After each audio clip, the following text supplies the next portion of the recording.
বিষ্ণুপাদায় রাধাকৃষ্ণায় ভূতলে শ্রীমতে ভক্তি প্রপন্ন যতি স্বামীতি নামিনে নম আচার্য পাঠায় ধন্যভূষণ মুকুটমনে গুরু করুণামূর্তয়ে ক্ষমাদরিজ শিরোমণে যস্য প্রসাদাৎ ভগবত প্রসাদ যস্য প্রসাদান্ন গতি কুতঃপি ধ্যেয়ং স্তবং স্তস্য যস্য শ্রীছন্দং বন্দে গুরু শ্রীচরণারবিন্দং বন্দেহং শ্রীগুরু শ্রীযুগপদকমলং শ্রীগুরুর্ বৈষ্ণবাংশ্চ শ্রীরূপং সাগ্রজাতং সহগণ রঘুনাথান্বিতং तं সজীবং অখণ্ডমণ্ডলাকারং ব্যবৃতং য়ান চরাচরং তৎপ্রদং দর্শিতং येन তস্मै শ্রীগুরবে নমঃ। গুরু ব্রহ্মা গুরু বিষ্ণু গুরুদেব মহেশ্বর গুরুরেব পরম ব্রহ্ম তস্मै শ্রীগুরবে নমঃ। অজ্ঞানতিমিরান্ধস্য জ্ঞানাঞ্জনশলাকয়া চক্ষুরন্মিলিतं येन তস্मै শ্রীগুরবে নমঃ। বন্দে বৃন্দাবনগুরুং কৃষ্ণং কমললোচनं বল্লভী বল্লভং দবং রথলিঙ্গিতবিগ্রহम्। হে কৃষ্ণ করুণার সিন্ধু দীনবন্ধু জগৎপথে গোপেশ গোপিকা কান্ত রাধাকান্ত নমস্তুতে। ওম কৃষ্ণায় বাসুদেবায় হরে পরমাত্মনে প্রণত ক্লেশনাশায় গোবিন্দায় নমো নমঃ। নমো ব্রহ্মণ্যদেবায় ব্রহ্মণ্যহিতায় চ জগদ্ধিতায় শ্রীকৃষ্ণায় গোবিন্দায় বাসুদেবায় নমো নমঃ। তপ্ত কাঞ্চন গৌরাঙ্গী রাধে বৃন্দাবনেশ্বরী বৃষভানুসুতে দেবী প্রণমামি হরিপ্রিয়ে। নবীনে হেম গৌরাঙ্গী তপ্ত কাঞ্চন হেমপ্রভা বৃষভানুসুতাং রাধারাধিকায় নমস্তুতে। বাঞ্ছাকল্পতরুভ্যশ্চ কৃপাসিন্ধুভ্যেব চ পতিতানাং পাবনেভ্যো সর্ববৈষ্ণবেভ্যো নমো নমঃ। পঞ্চতত্ত্বয়াত্মকং কৃষ্ণং ভক্তিরূপস্বরূপকং ভক্তাবতারং ভক্তাখ্যং নমামি ভক্তশক্তিকং। জয় শ্রী কৃষ্ণ চৈতন্য প্রভু নিত্যানন্দ শ্রী অদ্বৈত গদাধর শিবাসাদি গৌর ভক্ত বৃন্দ। বৃন্দায় তুলসী দিব্যায় প্রায় কৃষ্ণস্য চ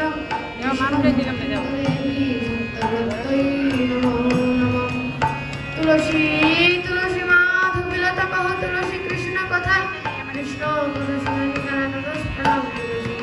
চরণে শ্লোক শ্রী সনাতন ভট্ট রঘুনাথ গোপাল ভট্ট দাস রঘুনাথ। আমি এই ছয় গোসাই করি চরণ বন্দন যাহা হতে বিঘ্ন নাশ অভীষ্ট পূরণ। এই ছয়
हरि ओम तत्सत् श्रीमद् भगवद गीता परम भगवते श्री गोपाल कृष्णाय नमः। ओम नमो भगवते वासुदेवाय। ओम श्रीमद् भगवद गीता मंत्र श्री भगवान वेदम वेश हरिशनस्तम छंद श्री कृष्ण परमात्मा देवता असुर चरण भगवत सुभाषि धर्मान गुणदेव मान इति सत्यम तम भगवा पूर्वे मुस्कै इति तिलकम् ओम पार्थाय भगवतां भगवन्नारायण स्वयं वशिष्ठं पुराणवर्णमध्ये महाभारतम् अद्वैतमृतपश्चिम भगवति वष्टादशकानि भगवतामानसर्वधामि भगवद्गीते नमः वासुदेवाय श्रीगुरुबुद्धफुल्लार्जुनतमत्रनक्षचरते भारते लोकनप्रचारिते कर्मय प्रदीप ब्रह्मण्यप्रजताय तत्प्रवृत्तगोपानाय गणमध्याय कृष्णाय गीतामृते नमः। सर्वोपनिषद गावदत्त गोपालनंदन पार्थ वर्ष श्री रिवतदत्तं गीतामृतं वसुदेवं सुतं देवं वंशचानवर्धनं देवकी परमानन्दनं कृष्णं वन्दे जगद्गुरुं विष्णु धृतराज धृताजलकान्तं नीलोत्पला शल्यप्रभपतिं कला अश्वत्थामतिमण्डलकुलकरादर्शनवर्तिनि शावर्तिन कुलकाण्डविरण्यगोपत्तविकृष्णो पराशर्यपदशर्यवर्गितार्थकल्पतुक्कटं नानाख्यनख्यजन्मैकदासंनामृतं लोके सज्जनं षट्पद्वैरहरप्यवमानं मुदा पादभरतमङ्गलं कलिवबुद्धवं पुनश्च मुखं करति वाचनं पङ्गुं लम्बयेति गिरिं दत्तपादमहं वन्दे मामनन्दमाधवम् यं ब्रह्मवर्णरुद्रप्रतिष्ठपति दिव्यस्तम्भै वैरदेशङ्गभृतप्रमुदरिकन्दिकं समगा जनावसुन्दरं प्रसन्नियं विगिनं यशन्तमिदोषराशरगणादं तस्मै नमो नमः। ॐ नमो भगवते वासुदेवाय। ॐ नमो भगवते वासुदेवाय। ॐ नमो भगवते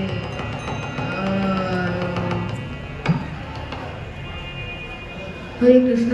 श्रुति भक्ति सज्जन শ্রীমদ্ ভগবদ গীতা আলোচনা করার পূর্বে আমি আমার জন্মদাতা এবং জন্মদাত্রী পিতামাতার চরণে প্রণাম নিবেদন করছি।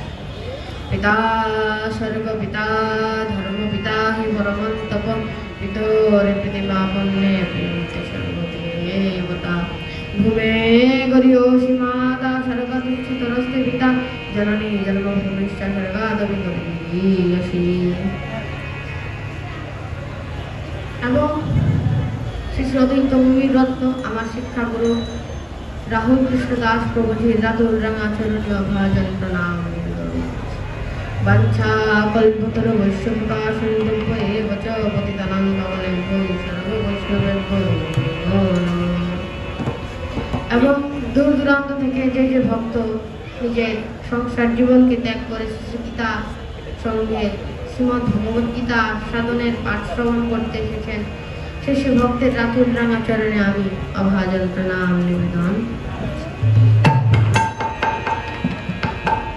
হরে কৃষ্ণ। কুশলী ভক্ত সজ্জন, আমার মতো নরাধম আসলে কিভাবে শ্রীমদ্ ভগবত গীতা আলোচনা করতে হয় সে জানে না। তা আমার চেয়ে অধিকতর বৈষ্ণবরা আমার ব্যাসাসনের নিচে বসে আছেন, তো আমি তাদের কাছে ক্ষমা প্রার্থী। ওনারা আমাকে ক্ষমা করবেন, ওনাদের আশীর্বাদে আজকে আমি ব্যাসাসনে উপবেশন করতে পেরেছি। তো ওনাদেরকে নিচে রেখে আমি উপরে বসে আমার নিজেকে অনেক লজ্জাজনক মনে হচ্ছে, কেননা তারা যা জানে সেরকম ভাবে সঠিক পন্থারূপে আমি কিছুই জানি না। তো সেই সকল বৈষ্ণবের রাতুল রাঙাচরণে আমি ক্ষমা নিবেদন করছি। যে যথামাং প্রপদ্যন্তে তাং স্তুতিব ভজামি অহং মম মতমান অনুবর্তন্তে মনুষ্য পার্থ সর্বদশ।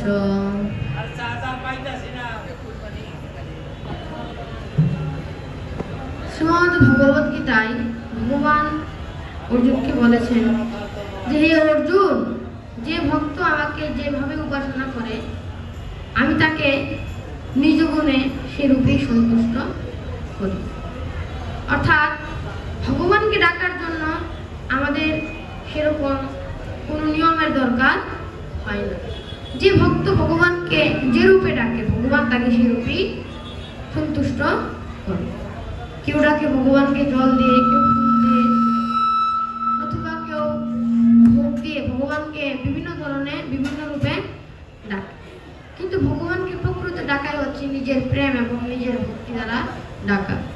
ওই ডাকার মাধ্যমে যে ভগবানকে লাভ করতে পারে সে বৈকুণ্ঠ ধাম প্রাপ্ত। তো আমরা আজকে শ্রীমদ্ ভগবত গীতায় ভগবানের কিছু রসামৃত আস্বাদন করতে এসেছি। তো এই শ্রীমদ্ ভগবত গীতা আলোচনার আয়োজন করেছেন শ্রী শ্রী গীতা সংঘ। তো তাদের সকল ভক্তবৃন্দের রাতুল রাঙা চরণে আমার প্রণাম নিবেদন রইল। সর্বপ্রথম আমি একটি কথা বলবো যে আমাদের প্রতি ঘরে ঘরে আমাদের নিজের সন্তানরা রয়েছে। তো আমিও একটি ছেলে, আমিও আমার শ্রী গীতা সংঘ থেকে আমি এই শিক্ষা লাভ করতে পেরেছি। তো যেহেতু আমি তাদের জন্য আমি ব্যাসাসনে বসতে পেরেছি, তো সেই শ্রী গীতা সংঘের সকল ভক্তবৃন্দের চরণে আমার প্রণাম নিবেদন। তো আপনাদের সকলের চরণে আমার প্রণতি জ্ঞাপন করছি এবং বলছি যে আপনাদের এই শ্রী গীতা সংঘের প্রতিটি ছেলে মেয়েকে, প্রতিটি শিশুকে শ্রীমদ্ ভগবত গীতা শিক্ষা দিন। যে স্থান থেকে আমি শিক্ষা গ্রহণ করেছি, আমার চেয়ে অনেক আমার বড় ভাইরা তাদেরও শ্রী গীতা শিক্ষা রয়েছে, যে শিক্ষাগুলো আমাদের শ্রী গীতা সংঘ তাদেরকে দিয়েছে। তো আপনাদের প্রতিও আমার একটি ভিক্ষা নিবেদন রইল যে আপনারা আপনাদের ছেলে মেয়েদের সেই রূপ শিক্ষাই দিবেন যেই রূপ শিক্ষার মাধ্যমে তারা একটি শ্রেষ্ঠ সনাতন ধর্মাবলম্বী নামে পরিচিত হতে পারবে। এর চেয়ে অধিকতর আমি আপনাদের কাছে কিছু চাই না। তো চেষ্টা করবেন যে যেভাবেই পারেন না কেন ভগবানকে ডাকার জন্য। এখন এমনও হতে পারে এখানে আমার চেয়ে অধিক বড় এবং বৈষ্ণবরা এখানে রয়েছে, তো এখানে সকল বৈষ্ণবের মধ্যে আপনারাই একজন। তো আপনারা যেহেতু শ্রীমদ্ ভগবত গীতার শিক্ষা পাচ্ছেন, চেষ্টা করবেন যেন ওই শিক্ষাকে আপনাদের সন্তানকে অর্জন করে দিতে পারেন। অনেকে বলে, কিছু সাধু মহাত্মনরা বলে যে ওই পুত্রটা, ওই ছেলেটা তার পিতামাতাকে যত্ন করে না, শ্রদ্ধা করে না, সম্মান করে না, তাদের লালন পালন পোষণ কিছুই করে না। তারা বলছে যে ছেলেটা কত মূর্খ, ছোটবেলায় সেই পিতা সারাটা জীবন তার জন্য পরিশ্রম করে তার জীবনকে লালিত পালিত করেছে এবং মা 10 মাস 10 দিন গর্ভে ধারণ করে রেখেছে। কিন্তু গর্ভে ধারণ করলে কি হবে? যদি সনাতন ধর্ম শিক্ষা সে না পায়, তাহলে দোষটা কার? দোষটা হচ্ছে পিতামাতা। পিতামাতাকে চেষ্টা করতে হবে যে সেই শিশু কালে সেই পুত্রকে, সেই মেয়েকে তাদের শিশু গীতা শিক্ষা দেওয়া।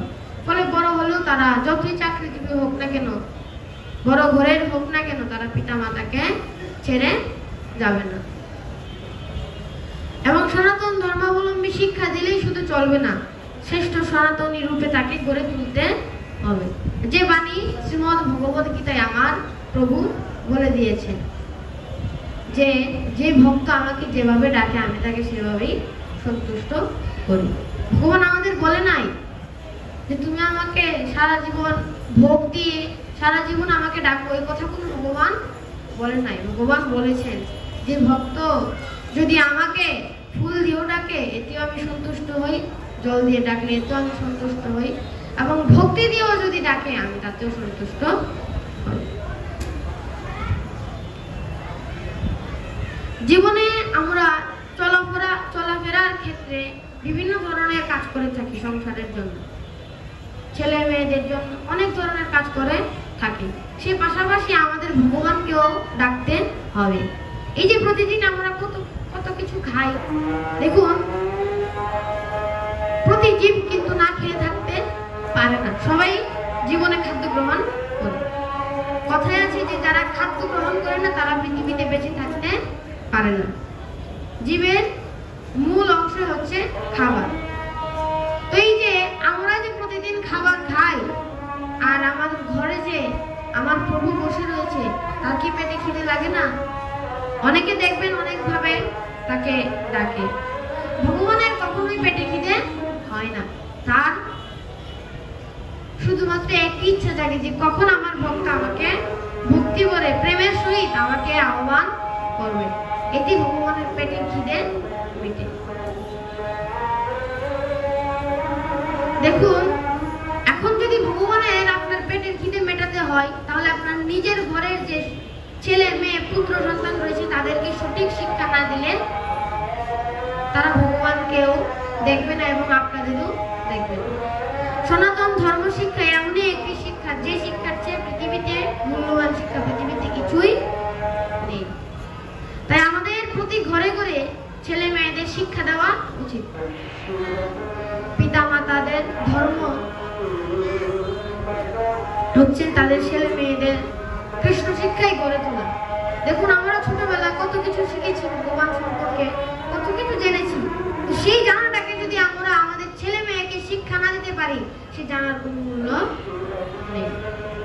তো সেই জানার কোনো মূল্য থাকার জন্য আমার ছেলে মেয়েকে কৃষ্ণ শিক্ষাই গড়ে তুলতে হবে, নতুবা সে ভগবানকে জানতে পারবে না এবং শ্রেষ্ঠ সনাতন ধর্মী হয়ে উঠতে পারবে না।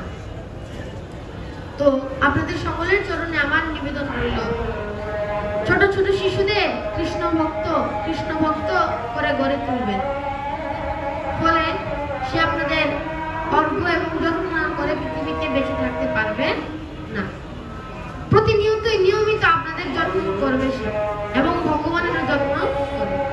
দেখুন, আমরা যারা সাংসারিক জীব, অনেকে বলি না আমি বিষয় জীব, সংসারিক জীব, আমি কিভাবে ভগবানকে ডাকবো?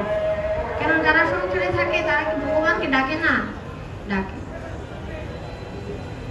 যেমন দেখুন, আমরা সংসারে থেকে আমাদের ছেলে মেয়ে স্ত্রী পুত্র সন্তানের জন্য কত কিছু নিয়ে যাই, বিস্কিট নেই, চকলেট নেই, কত খাবার আমরা আজ আমাদের ছেলে মেয়েদের জন্য নিয়ে যাই।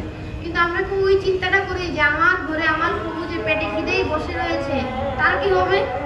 ওই চিন্তা আমরা করি না। নিজের চিন্তাটুকু আমরা করি। কিন্তু পৃথিবীতে আমরা কার জন্য পৃথিবীতে জন্মগ্রহণ করেছি, কে আমাদের পৃথিবীতে জন্ম দিয়েছে, কে আমাদের দয়া করেছে, তার চিন্তা আমরা করি না। দেখুন, পৃথিবীতে আমরা কেউই কারণ নই। আমরা গত জন্মে কে ছিলাম এবং এই জন্মে কে আমরা নিজেও কিছু বলতে পারি না। এই জন্মে যে আমার পিতা সে, আমার মাতা সে, এটা আমি জানলাম, কিন্তু গত জন্মে যে সে আমার পিতা এবং মাতা ছিল সেটা কি আমরা জানি? এমনও তো হতে পারে আপনি পরজন্মে অন্য একটি মাতার ঘরে জন্মগ্রহণ করবেন। তো আমাদের ওরকম চিন্তা ভাবনা নিয়ে আমাদের ভগবানের প্রতি আমাদের ডাকা, আত্মসমর্পণ করা উচিত। ভগবান কিন্তু নিশ্চিত, এই পিতা আমার পরজন্মে পিতা নাও হতে পারে, কিন্তু আমার প্রভু এই জন্মে আমার প্রভু, পরজন্মে আমার প্রভু হবে। সেজন্যই আমাদের ছেলে মেয়েকে আমাদের নিজেদের শিক্ষা দেওয়া উচিত, চিন্তা করা উচিত যে আমরা সাংসারিক জীব, আমরা কেন ভগবানকে আহ্বান করি না। তিনি কিন্তু আমাদের এই পৃথিবীতে দয়া করেছেন। যখন আমরা মায়ের গর্ভে ছিলাম তখন আমাদের অনেক কষ্ট হতো, খিদের জ্বালায়, পেটের ব্যথায় অনেক কষ্ট পেতাম আমরা মায়ের গর্ভে।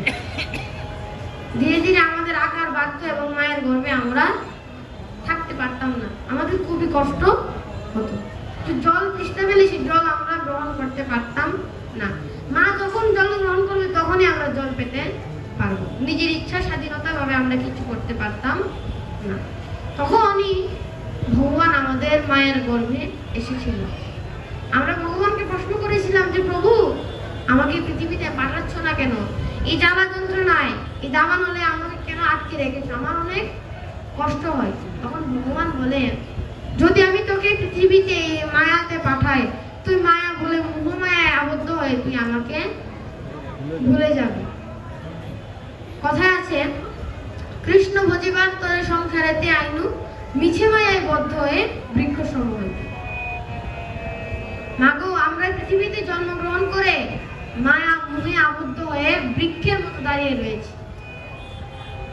এবং আমরা কৃষ্ণ ভজন করতে পারছি না। তো এই যে মায়া মোহ দূর করার জন্য ভগবান আমাদের সঠিক পন্থা দিয়েছেন শ্রীমদ্ ভগবত গীতায়। এমন তো নয় যে শ্রীমদ্ ভগবত গীতা বললে আমার মোহ দূর হবে। যদি প্রেমের সহিত, ভক্তির সহিত নিজের প্রেমকে যদি আমি একমাত্র ভগবানকে ডাকার কাজে, ভক্তির কাজে ব্যবহার করতে পারি, তবে আমার জীবন সার্থক হবে। প্রেম সে হলো রাধে রাধে রাধে রাধে। তো আমাদের সেইরূপ চিন্তা ভাবনা নিয়ে আমাদের ভগবানকে ডাকা উচিত। ভগবানকে ঋণী করে দিতে হবে। যতক্ষণ পর্যন্ত আমরা ভগবানকে ঋণী করতে পারবো না, ততক্ষণ পর্যন্ত আমরা ভগবানের দেখা পেতে পারবো না। যেমন একদিন মা সীতা শ্রী রামচন্দ্রকে বলেছিলেন যে প্রভু, হনুমান তো আপনি পরম ভক্ত, তো আপনি তার চোখে চোখ রেখে তাকান না কেন? তাকে আদর করেন না কেন? আপনি কেন তার থেকে আড়ালে থাকেন? কি রূপে? সে কি আপনার মনে কোনো আঘাত দিয়েছে? তখন শ্রীরামচন্দ্র বলেছে যে না, হনুমান আমার মনে কোনো আঘাত দেয়নি। হনুমান আমার মনে কোনো আঘাত দেয়নি। আমি তার কাছে ঋণী বলে আমি তার চোখে চোখ রেখে তাকাতে পারি না। দেখুন, আমাদের পারিবারিক কথায় আসে, যারা অন্য আরেকজন ব্যক্তির কাছ থেকে ঋণ করে, সে হচ্ছে ওই ব্যক্তিটা হচ্ছে ঋণী ব্যক্তির মহাজন। ওই মহাজন আমাকে অর্থ দিয়ে আমাকে সাহায্য করেছিল, তো তিনি হচ্ছেন আমার মহাজন। সেরূপ হনুমানও হচ্ছেন শ্রীরামচন্দ্রের একজন শ্রেষ্ঠ মহাজন। কেন? কেননা তিনি কৃষ্ণ নামের মাধ্যমে, রাম নামের মাধ্যমে ভগবান শ্রীরামকে ঋণী করে ফেলেছে। তো আমাদেরও শ্রী হনুমানের মতো, ভক্তের মতো, হনুমানের মতো আমাদের ভগবানকে ঋণী করে ফেলতে হবে। জয় জয় রাধা কৃষ্ণ।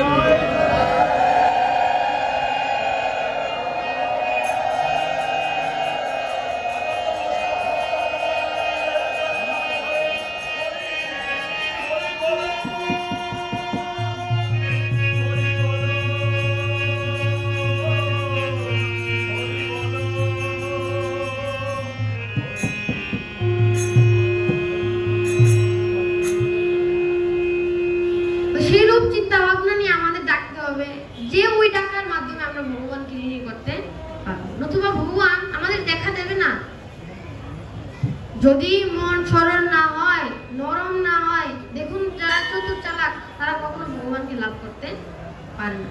তাদের মনে অনেক বন্ধনের সৃষ্টি হয়ে থাকে, সংসার এই সেই বিভিন্ন ধরনের কর্মে তারা ব্যস্ত থাকে, তারা ভগবানকে সেই সময় ভুলে যায়। তো ভগবানকে যদি আমরা ভুলে যাই তবে তো আর হবে না, ভগবানকে ঋণী করে ফেলতে হবে। নিজের মনকে সরল প্রকৃতিতে নিয়ে আসতে হবে। এই যে আমরা মার মন্দিরে এসেছি, আমরা কখনো আমরা মার কাছে এসে কত কিছু আমরা মার কাছে চাই, মা আমাকে ওই দাও, সেই দাও, ওই দাও, বিভিন্ন কিছু আমরা মার কাছে চেয়ে থাকি। এই যে মা, মার আরেকটি নাম কি? তিনি হচ্ছেন স্বয়ং এই বিশ্ব ব্রহ্মাণ্ডের পরম বৈষ্ণবী। ওনার মতো বৈষ্ণবী পৃথিবীতে কেউ নেই, আজ পর্যন্ত কারোর এরকম জন্ম হয় নাই। শ্রীমান শ্রী কালী মার মতো পরম বৈষ্ণবী। তো আমরা যেহেতু মা মন্দিরে এসেছি, আমরা তার প্রণাম মন্ত্রটা একবার বলবো। ওম জয়ন্ত কালী মঙ্গলা কালী ভদ্রকালী কপালিনী দুর্গা শিবা ক্ষমা ধাত্রী সহস্রদা নমস্তুতে। এবং এই সমস্ত বিশ্ব ব্রহ্মাণ্ডের পরম বৈষ্ণব হচ্ছেন শ্রী ভোলানাথ। তো আমরা একবারও ওনার চরণে একবার প্রণাম নিবেদন জানাচ্ছি। নমো শিবায় শান্তায় করুণেত্রয় হতবে নিবেদয়ামি চত্তনং তবং গতি পরমেশ্বর। তো আজকে আমরা কার কাছে শরণাপন্ন হয়েছি? পরম বৈষ্ণব এবং পরম বৈষ্ণবীর নিকট। তো তাদের মতো বিশ্ব ব্রহ্মাণ্ডে পরম বৈষ্ণব এবং বৈষ্ণবী নেই। যারা বৈষ্ণব, কথায় আছে যে ভগবানকে লাভ করতে হলে বৈষ্ণবের ছোঁয়া, বৈষ্ণবের চরণধুলি পেতে হয়। এবং যারা বৈষ্ণবের চরণধুলি থেকে বঞ্চিত থাকে তারা কখনো ভগবানকে লাভ করতে পারে না। আমাদের এই আসরে কত বৈষ্ণব এসেছে, চেষ্টা করবো যেন ওই সমস্ত বৈষ্ণবের চরণধুলি আমরা শিরে তুলে নিতে পারি।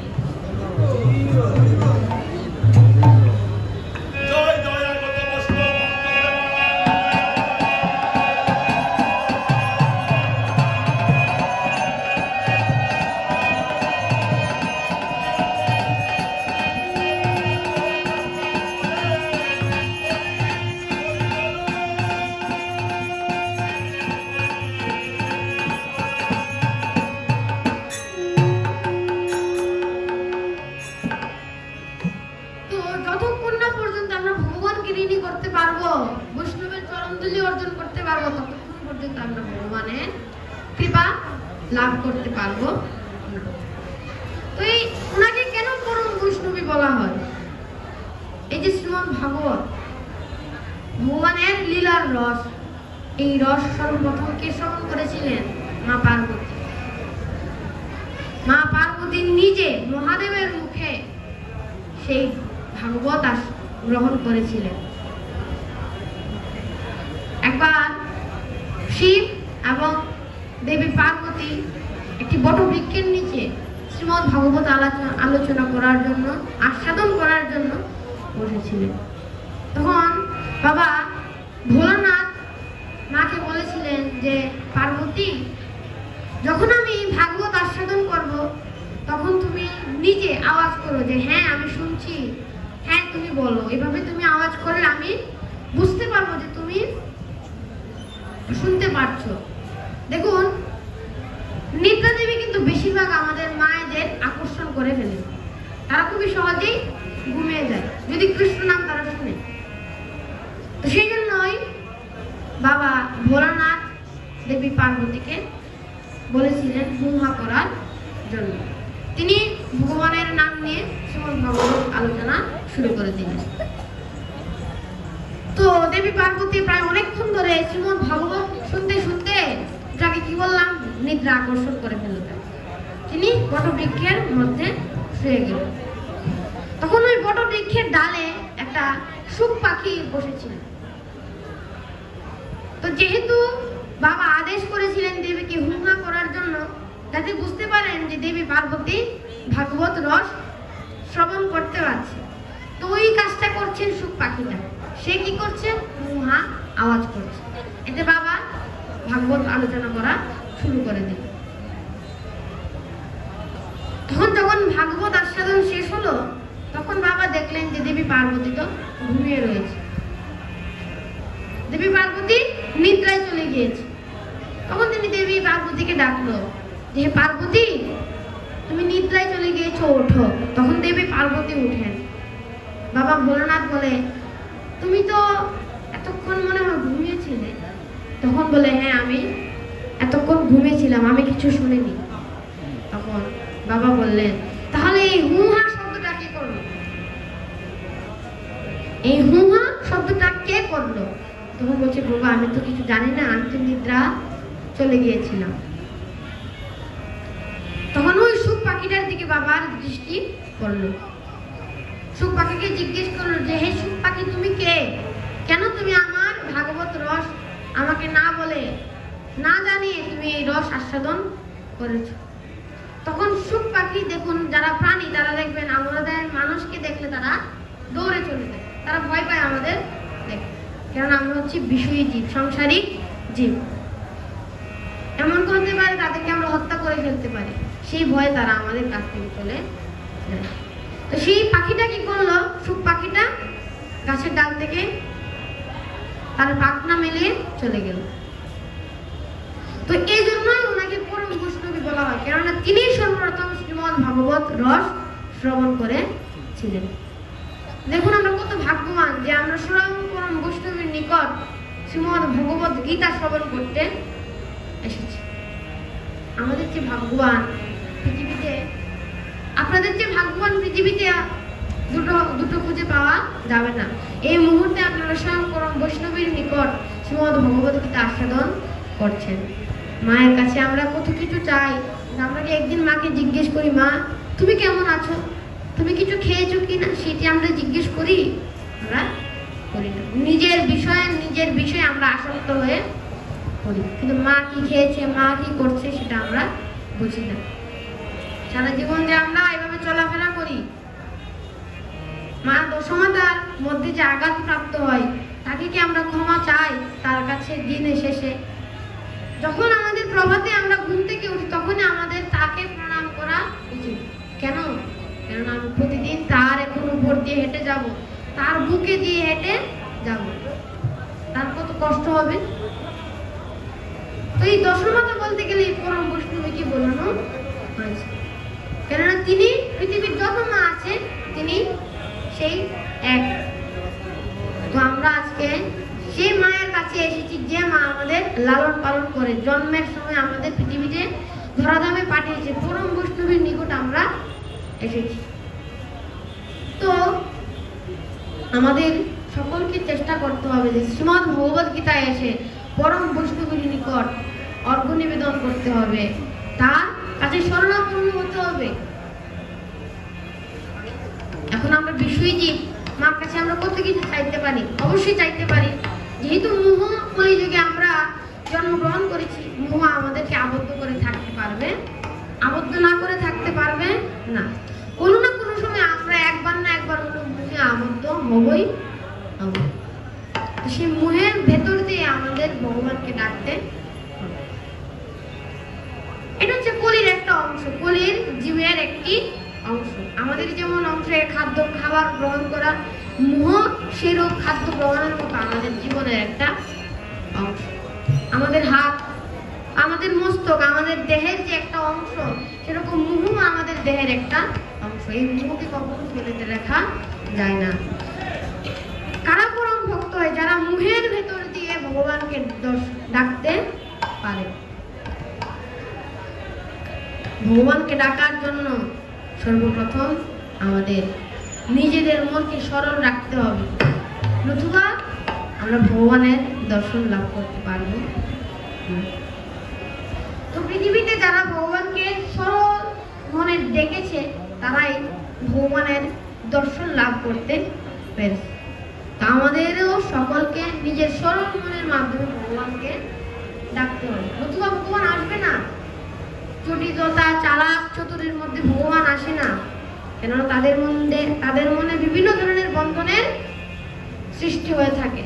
সেই বন্ধন থাকে সংসারের, কর্মের, ছেলে মেয়ে, যা কিছু পৃথিবীতে মোহের মাধ্যমে নিজের বন্ধনের সৃষ্টি, বন্ধন পিছিয়ে থাকে। তো সেই পেঁচকে আমাদের খুলে ভগবানকে ডাকতে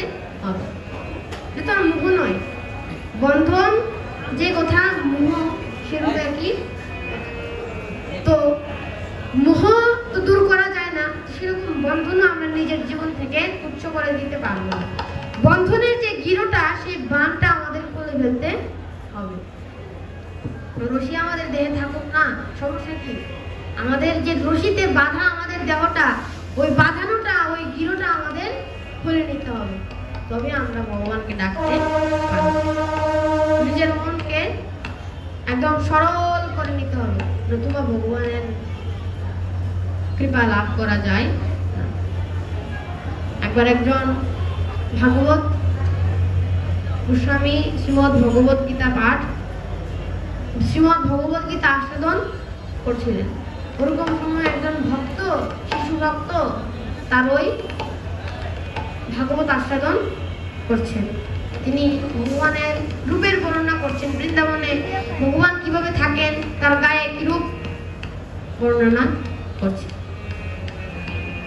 তখন যখন শ্রীমদ্ ভাগবত পাঠ শেষ হলো, সেই ভক্ত পাঠককে প্রশ্ন করলো যে, প্রভু, এতক্ষণ ধরে যে আপনি এই বর্ণনা করলেন, আমার বিশ্বাস হয় না যে এত সুন্দরও, আজও এত সুন্দর পৃথিবীতে রয়েছে। তখন যেই ভাগবত গোস্বামী বললেন যে, আমি যা পেয়েছি আমি তোমাকে তাই বলেছি, পৃথিবীতে আমি যা জেনেছি আমি তাই বলেছি, এখানে আমি কোনো মিথ্যা কথা বলিনি। ভগবান যেহেতু ওই রূপের ছিল, সেই জন্য আমি ওই রূপের বর্ণনায় তোমাকে দিয়ে দিলাম। কেউ যদি মনে করে ভগবানের রূপ, তার মনে থাকবে। আবার কেউ যদি মনে করে ভগবানের রূপ হতে পারে না, তার মনে থাকবে না। পাঠক বললেন যে, প্রতিদিন ভগবান গোষ্ঠে গরু চড়াতে যায়, মাঠে গরু চড়াতে যায়। সেই ভক্ত তখন বলল যে, তাকে গরু চড়াতে পাঠায় কে? এত কোমল একটা ছোট শিশু, তার কি কষ্ট হয় না? কে পাঠায়? তখন বললেন, তাকে তো পাঠায় নন্দরাজ। নন্দরাজা তাকে গরু চড়াতে পাঠায়, গোষ্ঠে গরু চড়াতে পাঠায়। ওরূপ দেখার, ওইরূপ তথ্যের মাধ্যমে তার মন বিগলিত হয়ে পড়ল। তার এই নয়ন দিয়ে, দুই নয়ন দিয়ে অশ্রু জড়িয়ে পড়ছে। ইস, আমার প্রভুর ওই ছেলেটার কত কষ্ট, প্রতিদিন মাঠে রৌদ্রের তাপে গরু চড়াতে যায়, প্রখর রৌদ্রে, তার কত কষ্ট হয়। তার কষ্ট আমি সহ্য করতে পারছি না, এর কিছু একটা করতে হবে আমাকে। তখন সে তার হাতে একটা ছোট্ট লাঠি হাতে নিল। সে নন্দরাজাকে এবার শাস্তি করবে, নন্দরাজাকে নালিশ করবে যে, আপনি কেন গোপালকে গোষ্ঠে পাঠান। সেই ছোট্ট লাঠি দিয়ে নন্দরাজাকে সে মারবে। অমন সময় সে ফুট করে বৃন্দাবনের পথে রওনা হয়ে গেল। যেতে যেতে কত ভক্তকে জিজ্ঞেস করে যে, হ্যাঁ গো, নন্দরাজার বাড়ি কই?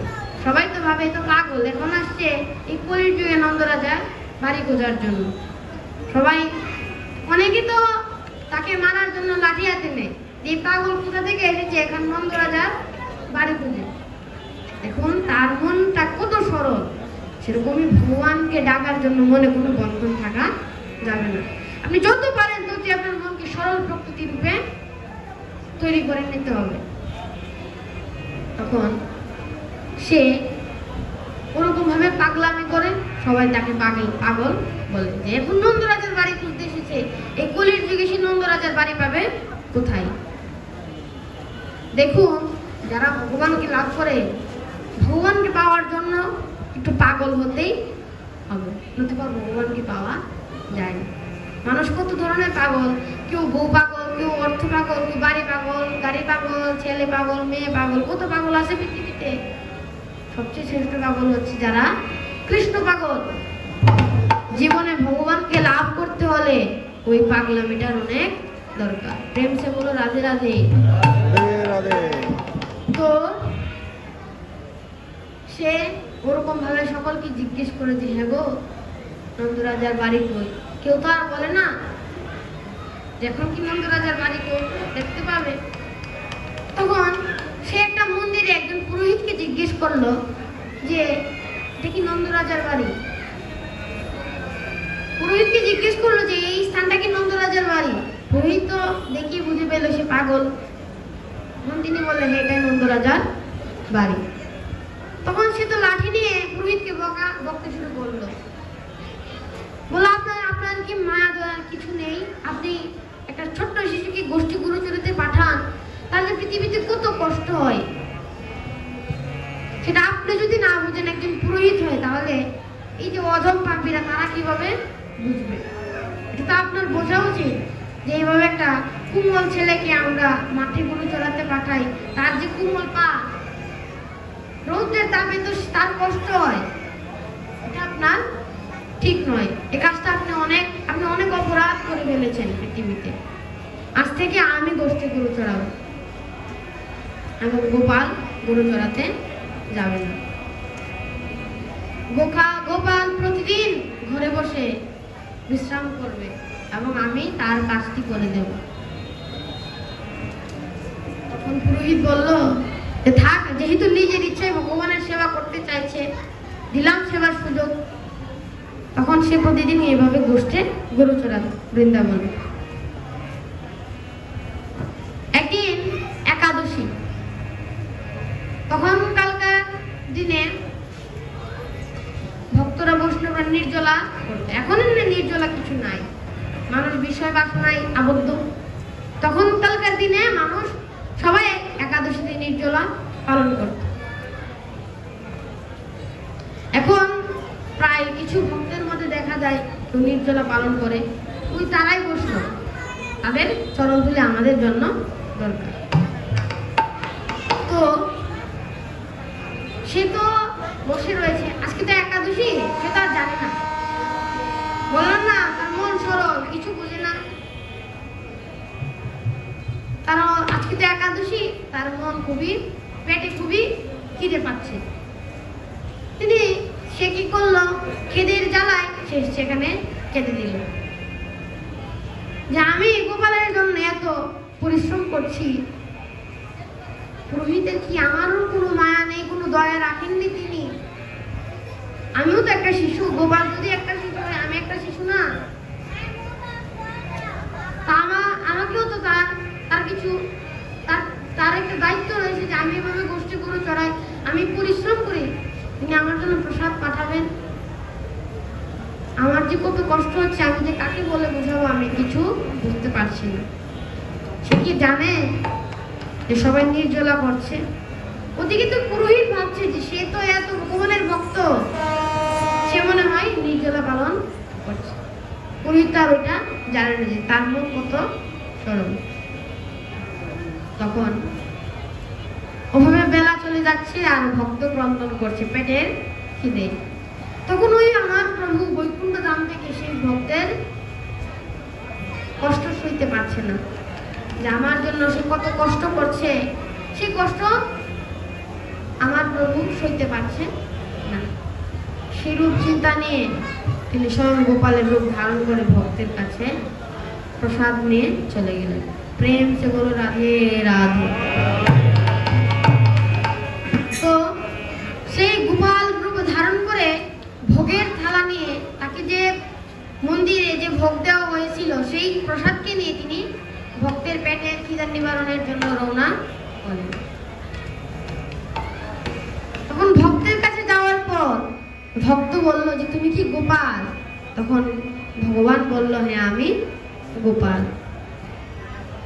সে তো সরল প্রকৃতি, সে তো আর ভগবানকে চিনে না, চিনে কিছুই চিনে না পৃথিবীতে, অবুঝ। তখন বলল যাক, তুমি তো আর এখন গোষ্ঠী গরু চড়াও না, তবু তোমাকে পুরোহিত মশাই একটা কষ্ট দিয়েই ছাড়ে। আমার এই প্রকুর রোদে আমার পেটে খিদা নিবারণের জন্য তোমাকে পাঠালো। অন্যদিন তো তিনি কত শিশুকে দিয়ে পাঠায়, উনি নিজে আসে, আজকে তোমাকে পাঠালো। উনি তো এবার সীমার বাইরে চলে যাচ্ছেন, এর প্রতিবাদ আমাকে একটা করতেই। প্রসাদ গ্রহণের পর ভগবান যখন একটু থালাটা বয়ে নিয়ে যাচ্ছেন, তখন ভক্ত বলল না গোপাল, তুমি আমাকে থালাটা দিয়ে দাও, তোমাকে আমি একটু থালা বয়ে নিতে আমি দেব না, থালাটা আমি নিয়ে যাব। তখন সে একটু থালাটা নিজের উত্তরীতে ভরে ফেল। তখন বেলা চলে যাচ্ছে, গরু চড়ে বাড়ি চলে গেল। গিয়ে ওই লাঠিটা যে ছিল, ছোট্ট দিয়ে পুরোহিতকে বকতে শুরু করলো যে আপনাকে না করেছি গোপালকে কখনো কোনো কষ্ট দেবেন না, আপনি কেন আবার আজকে গোপালকে গোষ্ঠে আমার জন্য প্রসাদের জন্য পাঠালেন? তখন তিনি বলল যে আজকে তো আমরা সকলের নির্জলা, আমি তো কোনো প্রসাদ পাঠাইনি। তখন তার যে একটু থালাটা ছিল ওটা দেখিয়ে দিল যে দেখুন এই থালাটা এবার কোথা থেকে এসেছে, এটাকে আমি নিজে নিয়ে গিয়েছিলাম না আমাকে স্বয়ং গোপাল এনে দিয়েছিল? এই থালাতে স্বয়ং গোপাল আমার জন্য প্রসাদ নিয়ে এসেছিল, আর আপনি এখনো বিশ্বাস করছেন না। তখন তিনি মন্দিরের দরজা খুলে দেখেন সেখানে প্রসাদের নৈবেদ্য নেই। তখন সেই দৃশ্য দেখে সে ভগবানের প্রতি সাষ্টাঙ্গে প্রণাম নিবেদন করল, ক্রন্দন করছে এবং বলছে, প্রভু এতদিন ধরে তোমার সেবা করছি কিন্তু তোমার চরণ লাভ করতে পারিনি, কৃপা অর্জন করতে পারিনি। কোথা থেকে এক ভক্ত শিশুমাত্র এসে তোমার দর্শন পেয়ে গেল। তখন সেই ভক্তের হাত ধরে তিনি সেই বৃন্দাবনের একজন শ্রেষ্ঠ মন্দিরে বাকি বিহারী মন্দিরে নিয়ে গেল। ওই ভক্তের নিয়মের জন্য বাকি বিহারী মন্দিরে এখনো ভোরে মঙ্গল আরতি হয়। এতই পরম ভক্ত ছিল সে। বাকি বিহারী মন্দিরে গিয়ে একজন মহাত্মনকে বলছে যে ভগবানের দর্শন লাভ করেছে, একে আপনি নিজের কাছে রেখে দিন, আপনার কাজে লাগতে পারে। এটা স্বয়ং ভগবানকে দর্শন করেছে এবং আপনারাও ভগবানকে দর্শন করেছে, সুতরাং আপনারা এক জাত, আপনারা বৈষ্ণব, সেও একজন পরম বৈষ্ণব। তো বৈষ্ণবের কাছে থাকলেই ভালো, তাকে আপনারা আপনাদের কাছে রেখে দিন। তখন পুরোহিত ভক্তকে ছেড়ে সেখান থেকে চলে গেল। বাকি বিহারী মন্দিরের পুরোহিত বলছে, যেখানে তো সকলে কর্ম করে ভগবানের সেবা করে এখানে জীবিকা নির্বাহ করে থাকে, তোমাকে একটা কর্ম করতে হবে। তখন বলল, দেখুন আমি কি কর্ম করব, আমি তো কিছু জানি না, পারলে আমাকে একটা সহজ কাজ দিয়ে দিন। পুরোহিত মহাশয় বলল যে আমাদের বাকি বিহারী মন্দিরের তো কোনো দ্বার রক্ষক নেই, তুমি দ্বার রক্ষক রূপে কর্মটা করেছেন।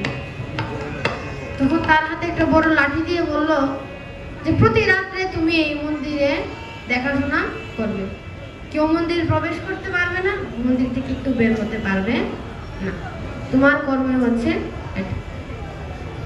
সে বলে পুরোহিত মশাই তাকে কর্ম দিয়ে সেখান থেকে চলে গেল। সেই ভক্ত প্রতি রাতে তার কর্ম সম্পাদন করে যেত।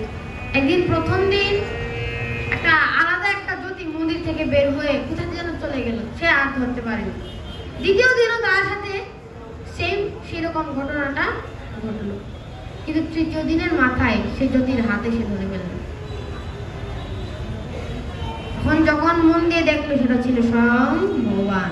প্রেম সে বলো রাধে রাধে।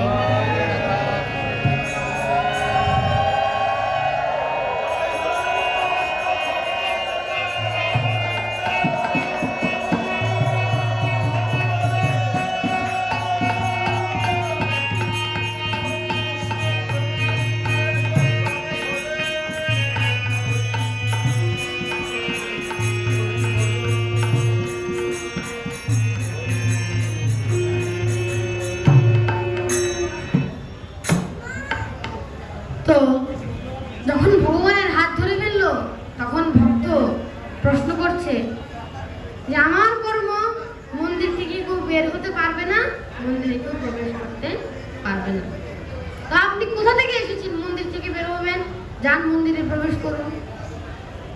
তখন ভগবান হাত জোর করে বলছে যে তুমি আমাকে আটকে রেখো না, যদি তুমি আমাকে আটকে রেখো আমার রাসলীলা হবে না, আমি নিধুবনে গিয়ে আমি রাসলীলা করব, তুমি আমাকে আটকে রেখো না। ভক্ত তার বোঝে না রাসলীলা কি নিধুবনে কি। সে বলল যে বনেই হোক না কেন, কোনো বনে আজকে আমি তোমাকে যেতে দেবো না, যাও মন্দিরে যাও। যদি এই কাজটা যদি পুরোহিত মশাই জানতে পারে তাহলে তিনি আমাকে চাকরি থেকে বরখাস্ত করে দেবেন। ভগবানের অনেক আগতি মিনতি ক্রন্দনের ফলে ভক্ত রাজি হল। ঠিক আছে, যেতে পারো। ভগবান বলল, তুমি আমার সাথে চলো, যেহেতু তুমি আমার একটা উপকার করেছো, আমি তোমার উপকার করি, চলো আমার সাথে নিধুবনে যাবে। দেখুন, নিধুবনে কিন্তু সবাই যেতে পারে না। ভক্তের কত ভাগ্য, স্বয়ং রাসলীলা সে দর্শন করতে পারবেন নিজের চোখে। ভাগ্য পৃথিবীতে কারো হয়। এখনো নিধুবনে রাতের বেলায় বাঁশি বাজে, নুপুরের আওয়াজ, শব্দ হয়। যারা প্রকৃত বৈষ্ণব তারা সেই শব্দ শ্রবণ করতে পারে। প্রেম সে বলো রাধে রাধে। তো ভক্তকে ভগবান কৃপা করলো, হাতে ধরে নিধুবনে নিয়ে গেল। নিধুবনের গেট পর্যন্ত ভগবান ভক্তকে বললো, তুমি আর যেতে পারবে না, আমি তোমাকে পর্যাপ্ত পরিমাণে এতটুকু আনতে পারবো, এর বেশি তুমি যেতে পারবে না। ভক্ত বলল, যথাজ্ঞা। সে ভগবান রাসলীলা করতে, গোপীদের সাথে, রাধারানীর সাথে রাসলীলা করতে নিধুবনে প্রবেশ করল। ভক্ত প্রায় কিছু কিছু দৃশ্য রাসলীলার দর্শন করতে পারে, ভগবানের নৃত্যের আওয়াজ, নুপুরের আওয়াজ একটু একটু শ্রবণ করতে পারে। তখন ভগবান ভাবছে, যেহেতু আমার ভক্তকে নিয়ে এসেছি, কৃপা যেহেতু করতে এনেছি, কৃপা করেই ফেলি। তখন সে বাঁশির সুর তিনি আরো বাড়িয়ে দিলেন। বাঁশির সুর ভক্তের কর্ণে গিয়ে আটকালো। বাঁশির সুর শ্রবণ করতে করতে সে অন্য জগতে চলে গেল। তখন ভগবান যখন নৃত্য করছে না, তার গায়ের যে মালা ছিল, বৈজয়ন্তী মালা, মালাটা ছিটকে মালার একটি ফুল দরজার সামনে এসে পড়ল। ভক্ত কি বললো, এগুলো যদি পুরোহিত মশাই দেখে না, আমি শেষ। মালাগুলো তিনি থলেতে করে নিলেন। ভগবান যে নৃত্য করছে, তার যে পায়ের নুপুর খুলে ছিটকে পড়ে গেল, সেই নুপুরও তিনি কুড়িয়ে তার থলেতে ভরে ফেললেন। ভগবানের রাসলীলা শেষ করে ভক্তকে বললো যে, চলো এবার আমরা আমাদের বাড়ি ফিরে যাই। তখন ভগবানকে নিয়ে সে মন্দিরে চলে গেল। ভগবানও রাসলীলা শেষ করে মন্দিরে বিশ্রামের জন্য চলে গেল। ভগবান আসতে না আসতেই পুরোহিত মশাই আরতির থালা নিয়ে সেখানে চলে আসে। ভক্ত বলছে, কি করবেন আপনি মন্দিরে? তিনি বললেন, ভগবানের নিদ্রা খুলে ভগবানকে আরতি করব, মঙ্গল আরতি। বাকি বিহারী মন্দিরে মঙ্গল আরতি হতো, কিন্তু এখন হয় না ভক্তের জন্য। তিনি বলল, ভক্ত বলছে যে এখন তো আমি আপনাকে মঙ্গল আরতি করতে দেব না, সবে মাত্র ভগবান নিধুবন থেকে এসেছে, আর আপনি এখন বলছেন ভগবানের নিদ্রা ভঙ্গ করে তাকে মঙ্গল আরতি করবেন না, এটা তো আমি হতে দিতে পারি না। মনটা কত সরল, ভগবানকে পেতে হলে আমাদেরও সরল হতে হবে। পুরোহিত মশাই বলে, এক চর দিয়ে তোমাকে আমি চাকরি থেকে বরখাস্ত করে দেবো। হ্যাঁ, এত বড় সাহস! দুদিন না হয়েছে তুমি চাকরিতে জয়েন করেছো, এখনই বলছো যে আমি ভগবানের আরতি করব না। তখন বলছে, আপনাকে বিশ্বাস হচ্ছে না যে ভগবান এখন মাত্র নিধুবন থেকে এসেছে? তখন সেই নুপুর এবং ফুলের টুকরো পুরোহিতকে দেখিয়ে দিল। সঙ্গে সঙ্গে সেই পুরোহিত সেই ভক্তের চরণে লুটিয়ে যে আমি এতদিন ধরে ভগবানকে ডেকেছি, ভগবানকে এতদিন ধরে আরাধনা করেছি, ভগবান একদিন আমাকে কৃপা করলেন, আর তুমি ভগবানের কৃপা প্রতি অক্ষরে অক্ষরে গ্রহণ করতে পেরেছো, নিধুবন দর্শন করতে পেরেছো, তুমি ভগবানের রাসলীলা দেখতে পেরেছো। এ ভাগ্য কার হয়? আমাদের যদি ভগবানকে লাভ করতে হয় না, মন স্মরণ করে নিতে হবে।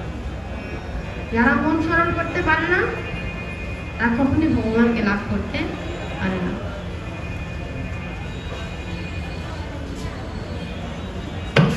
ভগবান গীতায় বলেছেন, যৎ করসি তস্নাসি যদু হসি দদাসি যৎ তৎ তপস্যসি পুরুষ মত অর্পণম। বলেছেন, তুমি পৃথিবীতে যে কর্ম করো, যা খাও, যা দান করো, যে তপস্যা করো, পৃথিবীতে যা কিছুই করো, তার থেকে কিছু আমাকে অর্পণ করে বাকি অংশটুকু গ্রহণ করো। আমরা প্রতিদিন কত কিছু খাই, কত কিছু করে থাকি, কত আনন্দ, কত উল্লাস, কত ফুর্তি করি, যে আমরা যে আনন্দ করি, কত সুখ পাই আমরা। যখন আমরা আনন্দ করি তখন আমরা বুঝতে পারি আমার চেয়ে সুখী পৃথিবীতে কেউ নাই। যখন আমি আনন্দ করি, নিজের সুখ তো নিয়ে আসলাম, কিন্তু মন্দিরে যে আমার প্রভু মা, তিনি যে বসে আছেন এক পা দাঁড়িয়ে, তার কত কষ্ট হচ্ছে। যে স্বয়ং ভগবান মুরালীধরন তার দুটো বেটা করে দাঁড়িয়ে রয়েছে বাঁশি নিয়ে, তার হাতে যন্ত্রণা হয় না, পায়ে যন্ত্রণা হয় না, পা বাঁকা করে সে দাঁড়িয়ে রয়েছে। আমরা কত নাচি, কত খাই, কত গাই, কত আনন্দ পাই, কিন্তু আমার প্রভু তো মুখে বলতেও পারে না, তার যে কত কষ্ট। তো আমরা পৃথিবীতে যা কিছু করবো নিজের আনন্দ যে করি, সে থেকে আনন্দটা আমাদের কিছু ভগবানকে দেওয়া উচিত।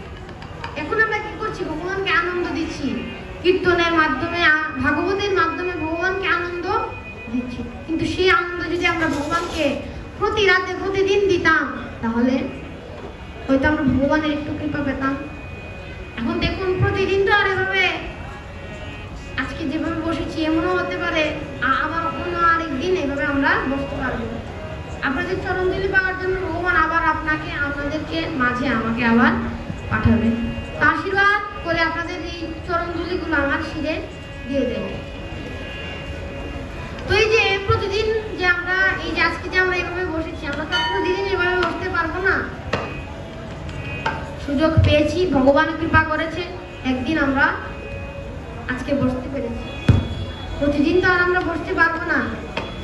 সেই আনন্দকে ভগবানের কাছে কিভাবে ভাগ করতে পারবো? সংসারে থেকে, সংসারে নিজের পারিবারিক পরিবারের সদস্যদেরকে নিয়ে একটা শ্রীমদ্ ভগবত আলোচনা করে ফেলতে হবে। সে আলোচনার কিছু আনন্দ আমরা ভগবানকে অর্পণ করব। এতে ভগবান আনন্দ পেল, আমিও আনন্দ পেলাম। জীবনে আমরা যাই করি না কেন, তার থেকে কিছু অংশ আমাদের ভগবানকে অর্পণ করা উচিত। নতুবা তো আমরা ভগবানের কাছে ঋণী হতে পারবো না। যদি আমরা ভগবানকে কিছু একটা অর্পণ করি, ভগবান বলবে সে আমাকে কত কিছু দিয়েছে, আমার জন্য কত কিছু করেছে, আমি তো তার জন্য ঋণী। ওই যে হনুমান শ্রীরামচন্দ্রকে যখন মা বলেছিল তুমি হনুমানের চোখে তাকাও না কেন, ভগবান শ্রীরামচন্দ্র বলেছেন তার কাছে আমি ঋণী। পৃথিবীতে সে আমাকে কতভাবে ডেকেছে, কত কিছু করেছে, কত সাহায্য করেছে আমাকে। যখন লক্ষণে পৃথিবী থেকে চলে যাচ্ছিল, নিজে পর্বতকে ধারণ করে সে ওষুধ লক্ষণের জন্য এনেছিল, যে কর্মটা আমি তাকে দিয়েছিলাম। আমার জন্য পৃথিবীতে সে কত কিছু করেছে, নিজের জীবনের প্রতিটা সময় আমার জন্য ব্যয় করেছে রাম নামের মাধ্যমে। যখন ভগবানের জন্য আমরা সময়টা দেব না, তখন ওই সময়টার মাধ্যমে ভগবান আমাদের কাছে ঋণী হয়ে যাবে। এই যে আজকে যে আমরা আসলে বসে আছি, যতক্ষণ ধরে আজকে শ্রীমদ্ ভগবত আলোচনা হবে, ততক্ষণ সময় ভগবান আমাদের কাছে ঋণী হয়ে যাবে। প্রেম সে বলো রাধে রাধে।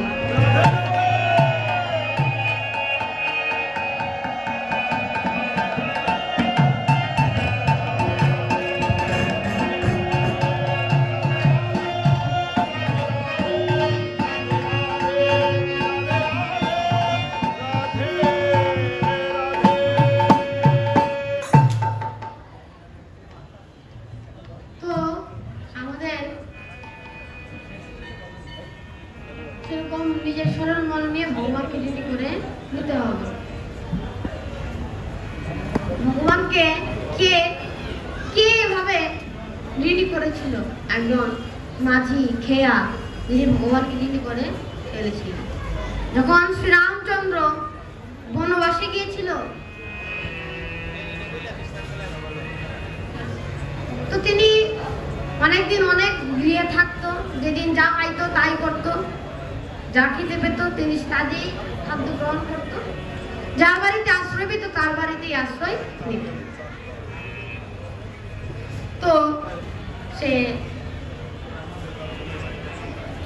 একদিন শ্রীরামচন্দ্র আমার প্রভু এক রাজার বাড়িতে আশ্রয় গ্রহণ করেছে।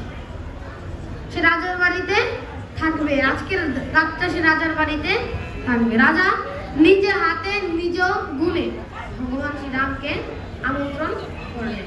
ত্রেতা যুগে সবাই জানতো শ্রী রামচন্দ্র ভগবান, সবাই জানতো যে স্বয়ং শ্রী রামচন্দ্র স্বয়ং ভগবান। আমন্ত্রণ করে সুস্বাগতম ভাবে ভগবানকে রাজপ্রাসাদে আহ্বান করেন।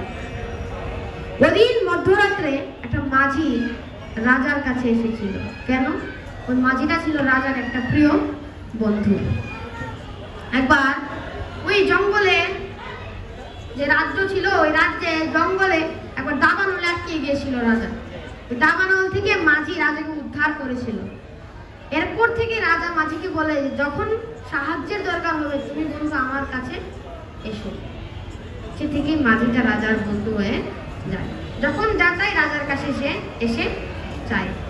তখন সে রাজার কাছে এসে বলছে, বন্ধু তুমি তো বলেছিলে যে যা লাগবে তোমার কাছে আসতে, তো আজকে তোমার কাছে প্রথমবার একটা জিনিস আমি চাইছি, তুমি দয়া করে আমার ইচ্ছাটা পূর্ণ করো।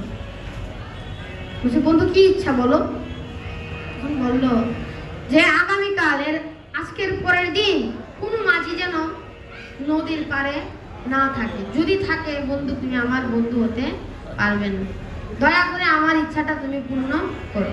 আমি ব্যতীত কোনো মাঝি নদী হাটেই থাকবে না, আমি ব্যতীত কেউ হাটে থাকবে না।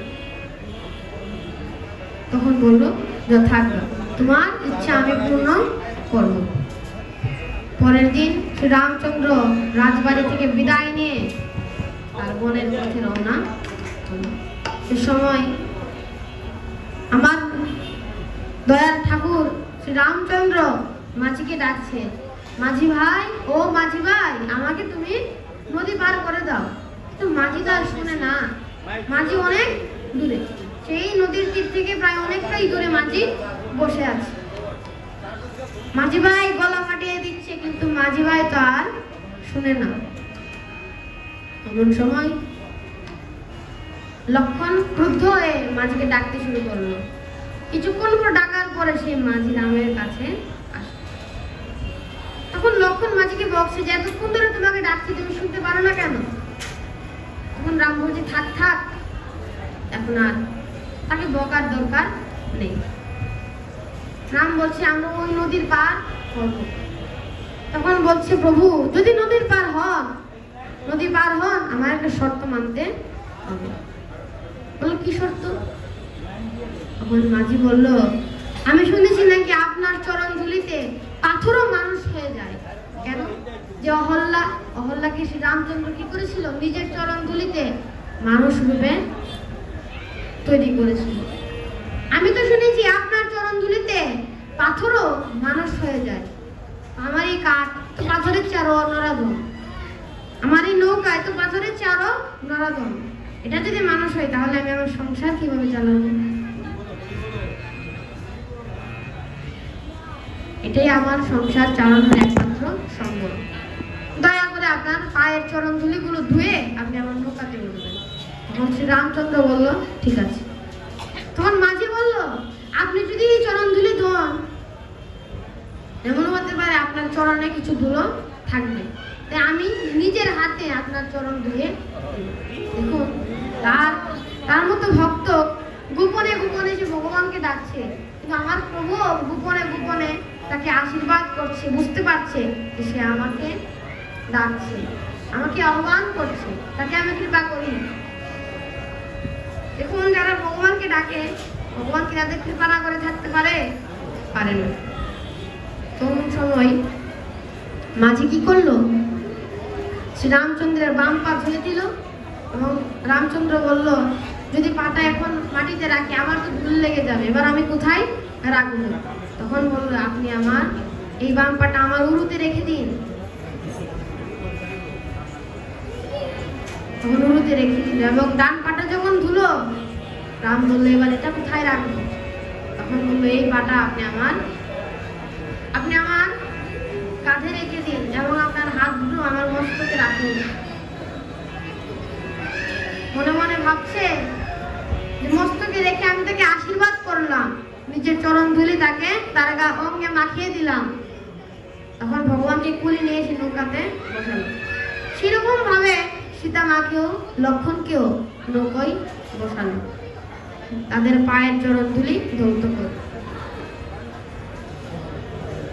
তখন সে মাঝি যখন নৌকা চালাচ্ছে, এমন ধীর গতিতে চালাচ্ছে যে তার চেয়ে ধীরে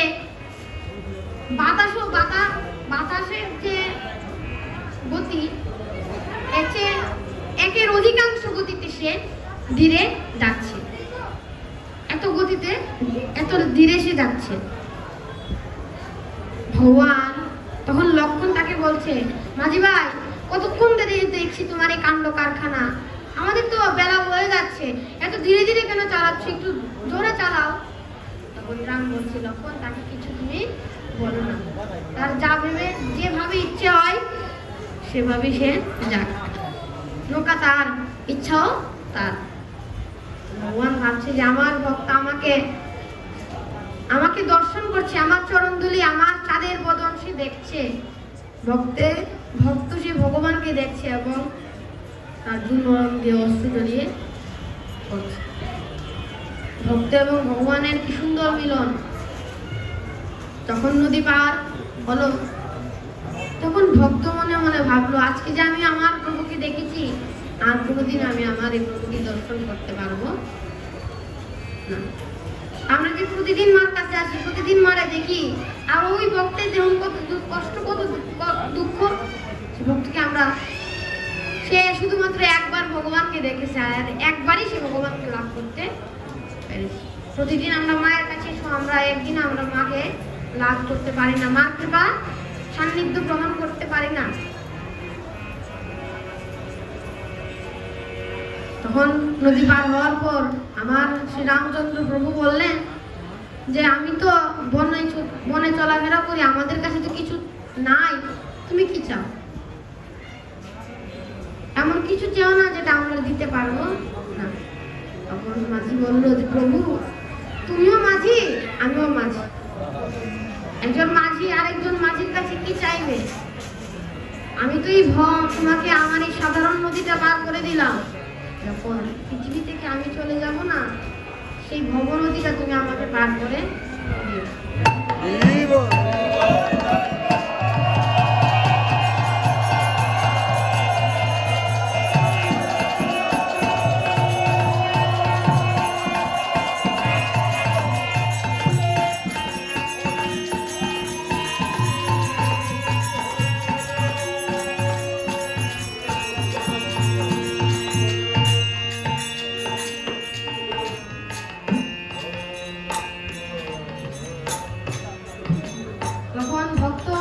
বলছে যে প্রভু, আপনি আমার অপরাধ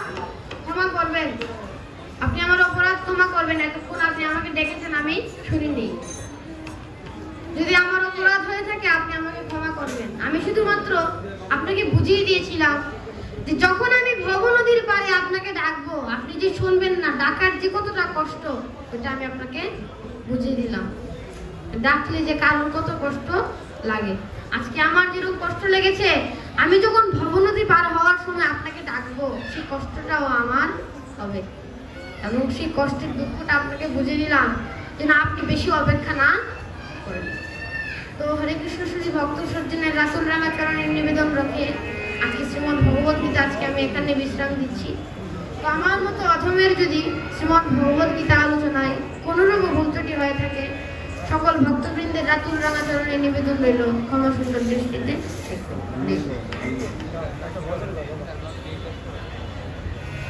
শ্রী গীতা মাহাত্ম্য। গঙ্গা, গীতা, সাবিত্রী, সীতা, সত্তা, পতিব্রতা, ব্রহ্মাবলী, ব্রহ্মবিদ্যা, সুসন্ধা, মুক্তিগিরিণী, অর্থমাত্রা, চিদানন্দা, শিবগ্নি, প্রাচীনাশিনী, বেদত্রয়ী, জ্ঞানন্দা, অর্থাৎ জ্ঞান।